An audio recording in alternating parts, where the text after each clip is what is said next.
ఈ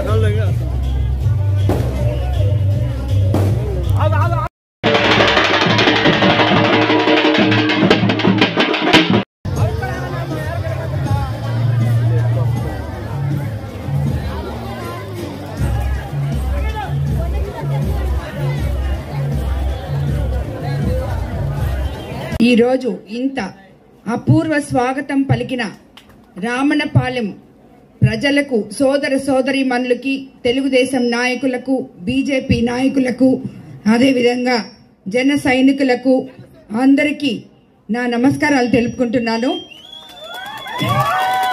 మీకందరికీ తెలుసు, నేను ఎన్డీఏ ఎమ్మెల్యే అభ్యర్థిగా కోవూరు నియోజకవర్గం నుంచి చంద్రబాబు నాయుడు గారి ఆశీస్సులతో మీ ఆడపడుచుగా మీ ముందుకొచ్చాను.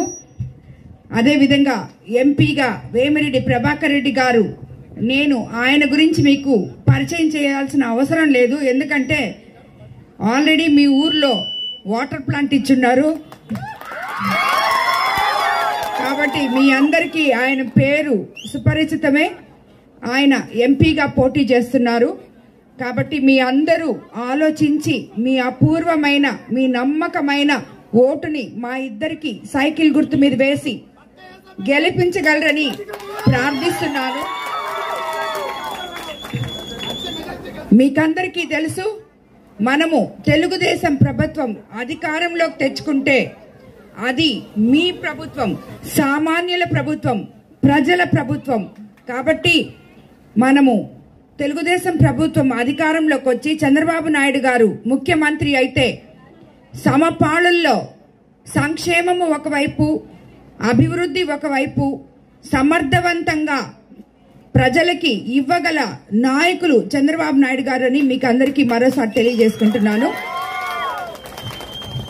మీకందరికీ తెలుసు, బాబు ష్యూరిటీ భవిష్యత్ గ్యారంటీ పేరుతో మనకి ఎన్నో సంక్షేమ పథకాలు ఇచ్చున్నారు. అవన్నీ కూడా ఇక్కడ చాలా మంది మహిళా మన సోదరులు ఉన్నారు.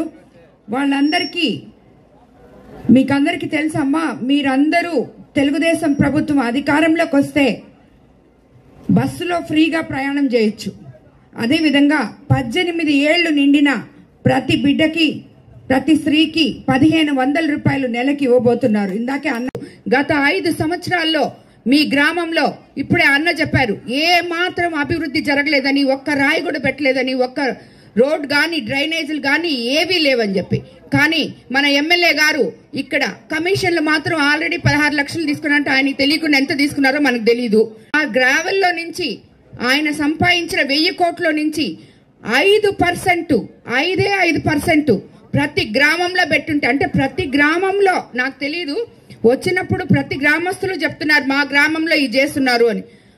ఆ గ్రామంలో ఆయన కలెక్ట్ చేసిన కమిషన్లు అయితేనేమి, లంచాలైతేనేమి, చందాలైతేనేమి, వీటన్నిటిలో ఒక్క 5% గ్రామం మీద కానీ పెట్టుంటే ఈ గ్రామాలు ఈ రోజు పట్టణాలుగా మారుండేటివి. మీరందరూ నీళ్లు లేక అల్లాడేవాళ్ళు కాదు, చనిపోతే పూడ్చిపెట్టుకోవడానికి శ్మశానాలు సరిగ్గా లేవు. అవన్నీ కలిపితే ఎంత అవుతాయి? ఒక వాటర్ ప్లాంట్ పెట్టియొచ్చు, ఒక వాటర్ హెడ్ ట్యాంక్ కట్టియొచ్చు, ఒక శ్మశానానికి గోడ కట్టించొచ్చు, శ్మశానాన్ని బాగు చేసి గ్రామస్తులకి ఇవ్వచ్చు. అది కూడా చేయలేని ఈ 6 సార్లు గెలిచిన ఎమ్మెల్యే మనకుండడం మన దురదృష్టం అని చెప్పి నేను మీకు అందరికీ తెలియజేసుకుంటున్నాను.